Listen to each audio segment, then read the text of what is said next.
भक्ति बिंदु चैनल में बहुत बहुत स्वागत है। तो दोस्तों, आज की वीडियो में आपको सुनाने जा रही हूँ कहानी भगवान का चमत्कार। तो दोस्तों, वीडियो को लास्ट तक जरूर देखना और वीडियो को लाइक सब्सक्राइब करके घंटी पर जरूर क्लिक कर देना। तो चलिए मैं आपको आज की कहानी सुनाती हूँ। एक छोटे से कस्बे में एक रिक्शा चालक रहता था। उसका नाम था नथु और उसकी पत्नी का नाम था माया। ये कहानी राजस्थान की है। ये कहानी सच्ची घटना पर आधारित है। ये कहानी भगवान के चमत्कार की है, लेकिन नाम काल्पनिक है। इसके सभी पात्र काल्पनिक है। नथु बहुत ही नेक दिल इंसान था। वह रोज ऑटो रिक्शा लेकर जाता और लोगों को उनके घर पहुंचाता। उसका व्यवहार एक छोटे बच्चे से लेकर बड़े बुजुर्गों सभी व्यक्तियों से बहुत ही अच्छा था। अपने मधुर व्यवहार के कारण लोग उसे पहचानने लग गए थे।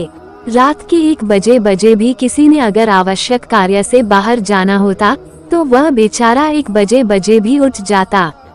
किसी भी लोगों को मना करने की उसकी आदत नहीं थी। महिलाएं रात के समय भी उस ऑटो रिक्शा चालक की ऑटो में बिना संकोच बैठ जाती थी। वह था इतना नेक दिल इंसान। सभी गांव के लोग उसको बहुत ही प्यार करते थे। उसकी 3 बेटियां थी, चांदनी, अंकिता और तनु। वह सभी पढ़ाई कर रही थी। एक बड़ी बेटी तो पढ़ाई कर चुकी थी। उसने अपनी बेटी को 12वीं कक्षा तक पढ़ा दिया था। बाकी दोनों बेटियां शिक्षा ग्रहण कर रही थी। उसने अपनी बड़ी बेटी की शादी तय कर दी थी। भगवान का दिया उसके पास गुजारे लायक काफी था। ऑटो रिक्शा चालक ने अपनी बेटी का विवाह एक अच्छे परिवार में तय कर दिया था। उसके ससुराल वालों ने शादी की तारीख निश्चित कर दी थी। ऑटो रिक्शा चालक ने रात दिन मेहनत करके अपनी बेटी की शादी के रुपए जुटाए थे। उसने अपनी बेटी के गहने, कपड़े और शादी का सारा सामान खरीद लिया था। वो अपनी बेटी की शादी का इंतजार कर रहा था। वो एक दिन भगवान के मंदिर में पूजा करने चला गया था। वो मंदिर में पूजा कर कहने लगा कि हे भगवान, मेरी बेटी की शादी जल्दी ही होने जा रही है। अपनी बेटी की शादी का सामान खरीदने में मुझे कभी कोई कमी नहीं आई। आपकी दया से सब कुछ ठीक चल रहा है। सारा सामान भी आ गया है। खाने पीने का सारा सामान भी आ चुका है। शादी के 2-3 दिन रह गए थे। अपनी बेटी के पास जाकर बोला, मेरे पास देने के लिए ज्यादा तो कुछ नहीं, मैंने तुम्हारे लिए थोड़े से गहने भी बनवा दिए हैं। तुम्हारी दोनों बहनों के हाथ भी पीले करने हैं। तुम्हारा हाथ एक अच्छे परिवार में दे रहा हूँ। लड़का अच्छी नौकरी करता है। तुम्हें वहाँ पर कोई भी कमी नहीं रहेगी। बेटा, लड़की तो पराया धन होती है। उसे तो एक न एक दिन ससुराल जाना ही पड़ता है। बेटा, निराश ना हो। आज मैं तुम्हें एक शिक्षा दे रहा हूँ। अपने ससुराल में बड़ों का सम्मान करना, अपने सास ससुर की खूब सेवा करना। मैं तुझे ये सीख दे रहा हूँ। बड़ों की आज्ञा का पालन करना, अपने सास ससुर को ही अपने माता पिता समझना। तुम्हें मैंने 12वीं तक की शिक्षा दी है और सिलाई भी सिखा दी है। तुम्हारे ससुराल वाले अगर तुम्हें नौकरी करने देंगे तो करना, वरना नहीं। हमारी मान मर्यादा का ख्याल रखना बेटा। लड़की ससुराल में अपने सद्गुणों से सभी को अपना बना लेती है।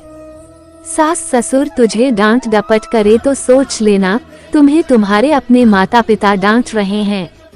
मेरी इज्जत का सम्मान करना। अपनी बेटी को समझाने लग गया था। समझाते समझाते उसकी आंखों में आंसू आ गए थे। घर में शादी का माहौल था। घर में रिश्तेदारों का आना लग गया था। दिन में सभी लोग आ जाते थे। किसी को क्या पता था कि होनी तो कोई और ही खेल खेल रही थी। शायद वो उसकी परीक्षा ले रही थी। शादी के केवल 3 दिन बचे थे। रात को ऑटो रिक्शा चालक के घर में भयंकर आग लग गई। सभी लोग सो रहे थे। रात को उनका सारा घर आग की लपटों की चपेट में था। उनकी घर की छोटी बेटी अंकिता पानी पीने के लिए उठी। उसने देखा चारों ओर धुआं ही धुआं था। उसने दौड़कर अपने माता पिता को जगाया। तीनों बेटियां चिल्लाने लगी, आग आग। कोई हमें बचाओ। बड़ी मुश्किल से रिक्शा चालक ने पिछली बालकनी से जाकर एक डंडे के सहारे बालकनी से निकलने की कोशिश की। घर के सभी सदस्य बाल बाल बचे, लेकिन घर का सारा सामान आग की लपटों में खाक हो गया था। शादी का सारा सामान जलकर नष्ट हो गया था। चांदनी भी बेहोश हो गई थी। दोनों बहनें भी चक्कर खाकर गिर पड़ी थी। चांदनी को थोड़ा थोड़ा होश था। लोगों ने उन सब को बड़ी मुश्किल से बाहर निकाला। थोड़ी देर पहले जहां खुशियां छा रही थी, वहां का दृश्य देखा भी नहीं जा सकता था। जो भी देखता उसकी आंखों से आंसू निकलते। बेचारा अब क्या करेगा, बिना शादी के ही बेटी रहेगी। दूल्हा तो अब उसे ब्याहने से रहा। कुछ लोग तरह तरह की बातें करते, जितने मुंह उतनी बातें। चांदनी दौड़ी दौड़ी अपने पिता के पास जाकर बोली, पापा आप निराश न हो। आपने इतनी मेहनत से मेरी शादी के लिए रुपया जोड़ा था। पापा आप जरा भी चिंता मत करो, मेरी किस्मत में यही लिखा था। आप निराश न हो। मुश्किल की इस घड़ी में हमें कमजोर नहीं पड़ना है। मैं आपका बेटा नहीं हूँ तो क्या हुआ, आपने बेटों की तरह हमारी परवरिश में कोई कमी नहीं रखी। हम तीनों बहनों को वह सब कुछ दिया जो आपसे बन पड़ा। तब तक दोनों बहनें अंकिता और तनु भी उठ गई थी। वो भी अपने पापा के पास जाकर खड़ी हो गईं। पापा हम सब आपकी ताकत हैं। हम तीनों आपकी बेटियां नहीं बेटे हैं। आज से हम भी आपके साथ कमाएंगे। चांदनी बोली, पापा अगर वह लड़का जिसे आपने मुझे शादी के लिए चुना है मुझसे सच्ची मोहब्बत करता होगा तो ये सब देखकर भी शादी के लिए इनकार नहीं करेगा। मैं भी उससे खुशी खुशी स्वीकार करूंगी। आप जरा भी चिंता मत करो। उन तीनों ने मिलकर अपने पापा को उठाया। मोहल्ले के सारे लोग इकट्ठा हो गए थे। सब आपस में कह रहे थे कि ससुराल वालों को वह क्या कहेगा। जो भी आता शोक व्यक्त करके चला जाता। नथु के घर के पास लोगों का तांता लग गया था। सभी कहने लगे कि तुम तो नेकी करके कमाते थे। नथु बोला, शायद भगवान की भी यही मर्जी होगी। उसकी पत्नी माया आकर बोली कि बड़े भगवान का नाम लेते फिरते हो, ये सब कुछ दिया आपके भगवान ने। भगवान का नाम लेकर भी आपके भगवान ने आपको ये सिला दिया।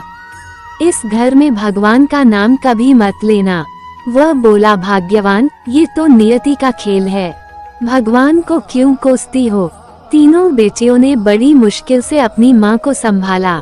किसी ने प्रेस में खबर कर दी। अगले दिन समाचार पत्र में आ गया कि नथु राम का घर जलकर स्वाहा हो गया। दूसरे दिन जब लोगों ने देखा ऑटो रिक्शा चालक नथु का घर आग की लपटों में जलकर पल भर में नष्ट हो गया था। उसकी बेटी की शादी को कुछ ही दिन रह गए थे। बेचारा अपनी बेटी की शादी कैसे करेगा। जिस किसी ने भी सुना वह आए बिना न रह सके। जितने भी लोग उसको जानते थे सबके सब आकर ना जाने क्या क्या लाए। उसका घर उपहारों से भर गया। कोई जेवर लाया, कोई कपड़े, कोई राशन, कोई रुपए। जिन सभी नेताओं ने सुना सभी ने नथुराम की सहायता की।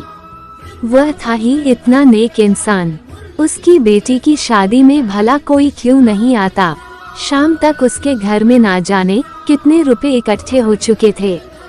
जब तीनों बेटियों ने अपने पापा को सारे रुपए थमाए, उन सबको तो अपनी आंखों पर विश्वास ही नहीं हो रहा था कि जहां पर सब कुछ नष्ट हो गया था वहां पर उनके पास इतना रुपया इकट्ठा हो गया था कि वह बैठे बिठाए तीनों बेटियों की शादी आसानी से कर सकता था।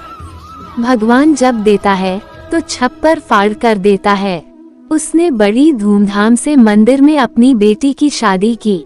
लोग आपस में कह रहे थे कि इस नेक दिल इंसान की सहायता भगवान क्यों नहीं करते। आज तो भगवान के चमत्कार पर सभी को विश्वास हो गया था। भगवान जो करता है अच्छा ही करता है। नथु राम की पत्नी आकर बोली, मुझे माफ कर देना। गुस्से में भगवान के लिए ना जाने क्या क्या अपशब्द कह गई। तीनों बेटियां मुस्कुराकर अपनी माँ को देख रही थीं। थोड़ी देर पहले जहाँ पर रुदन था वहीं पर सभी के चेहरों पर खुशी झलक रही थी। भगवान की माया प्रबल है। वह इंसान की कड़ी से कड़ी परीक्षा लेने में कोई कसर नहीं छोड़ता। नथुराम और उसकी बेटियों ने मुसीबत की घड़ी में मिलकर एक दूसरे का साथ दिया, अपने हौसले को डगमगाने नहीं दिया। उसकी बेटियों ने एक बेटे की तरह अपने पिता के विश्वास को ठेस नहीं पहुंचने दी।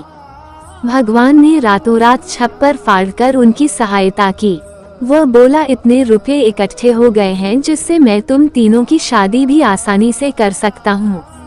तो दोस्तों, ये कहानी आपको कैसी लगी कमेंट अवश्य करें, और इसी तरह की वीडियो को देखने के लिए आप मेरे चैनल को लाइक एंड सब्सक्राइब कर लीजिए और बेल आइकन को भी दबा दीजिए ताकि मेरी आने वाली सभी वीडियो का नोटिफिकेशन आपको सबसे पहले मिल सके। और वीडियो को अपने दोस्तों के साथ भी शेयर करना ना भूलें। राधे राधे।